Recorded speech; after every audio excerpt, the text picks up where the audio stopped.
ఇక బీఏసీలో లొల్లి శ్రీధర్ బాబు వర్సెస్ హరీష్. కేసీఆర్ స్థానంలో మీటింగ్కు వచ్చిన హరీష్ అభ్యంతరం చెప్పిన మంత్రి శ్రీధర్ బాబు.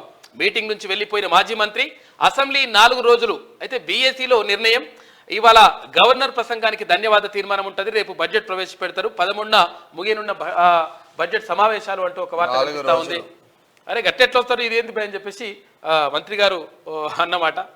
హామీలన్నీ నెరవేరుస్తాం, ఇది ప్రజా ప్రభుత్వం. గవర్నర్ త్వరలో 500కే గ్యాస్ సిలిండర్, 200 యూనిట్ల ఫ్రీ కరెంట్, 2 లక్షల ఉద్యోగాల భర్తీ చేస్తాం. 100 ఎకరాల్లో ఏఐసిటీ, 12 ఫార్మా విలేజ్లు, ప్రతి కుటుంబానికి కనీస ధరకే ఇంటర్నెట్, రైతు భరోసా, రుణమాఫీ, కుల గణనకు కట్టుబడి ఉన్నాం. గత పాలకులు రాష్ట్రాన్ని అప్పుల కుప్పగా మార్చిండ్లు, ధరణి సమస్యలు పరిష్కరిస్తామని హామీ ఉభయ సభల్లో ప్రసంగం అంటూ హామీలన్నీ నెరవేరుస్తాం, ఇది ప్రజా ప్రభుత్వం అని చెప్పేసి గవర్నర్ చెప్తా ఉన్నారు. తర్వాత ఇప్పుడు 2 గ్యారెంటీలు ఇప్పటికీ అమలు అవుతా ఉన్నాయి.